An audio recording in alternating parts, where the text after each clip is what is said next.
by 1998, a few years later, you decided to join the Philly mob. Well, what happened, as time progressed in Boston, I was a proposed guy in the Patriarca family. But everything was in disarray at that time. And I'm the type of guy who really don't like to take orders from people, so I wanted to try to go do my own thing, you know? So we went through New York and down to Philly, and I met Joey and the guys down there. And I ended up becoming a Capo in their family. Okay, so in the Patriarcas, you were never a made man, but when you went over to Philly, they made you a made man. Yes, I was a proposed man in the Patriarca family, waiting to get made. But I had some falling out with some Patriarchas. So I knew that wasn't going to happen. Not at that time, anyway. And I was very strong in Boston at that time. With my crews, with my money, you know, and I guess I just wanted to go far out myself, and that's what I did. Joining Philadelphia, becoming a Capo regime there, made me a boss in Boston. 300 miles away, you know, and I ran my crews the way I wanted to run my crews up there. Okay. Now, originally you met Ralph Natal? When I first went down, I went to Cherry Hill and I met Ralph. The first meeting. He was in prison with a friend of mine, Frank Rossi, and Frank introduced us. We sat down, we talked, and I went down there maybe twice. I met Ralph, and then after the second meeting, I met Georgie Borghese. And me and Georgie hit it off real well. Okay. But ultimately, you were made a captain under Joey Merlino. Yes, I was. Yep. Okay, that's Skinny Joey. Skinny Joey, yeah. Skinny Joey. And he became the boss of the Philly crime family in 99. He was the boss of the Philly crime family before that. He put Ralph Natali there as his front guy. Joey always ran the family. Okay. Now, Ralph Natali, did he end up becoming an informant? Yes, he did. Yes, he did. Did you guys have any idea? That he was going to be an informant? No, I didn't.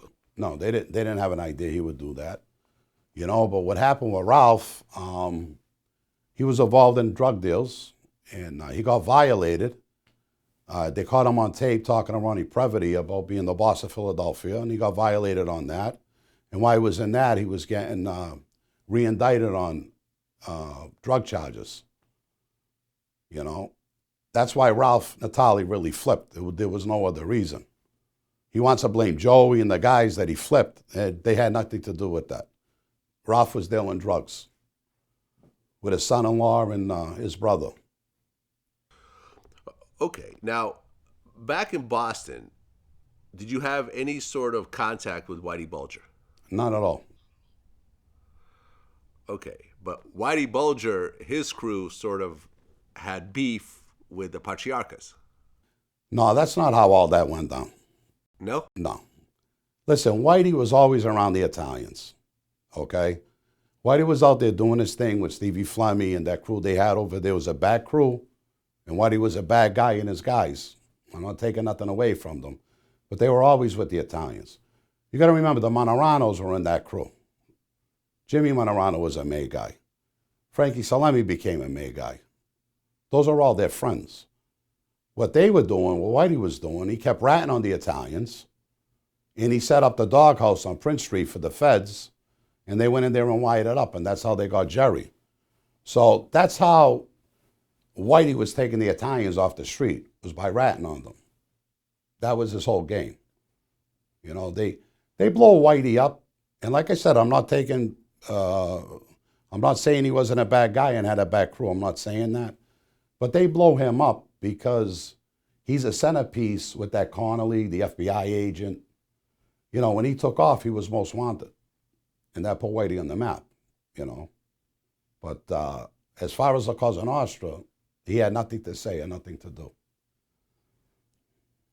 Well, when you ultimately found out that he got killed by another prisoner a few years ago, what'd you think? What did I think? I was surprised it happened because I was surprised they were able to get at him. You know, he's an older guy now. It was a bad way to go out. But, you know, you reap what you sow, my friend. And he did that to himself. So, you know, I don't know what to say about that.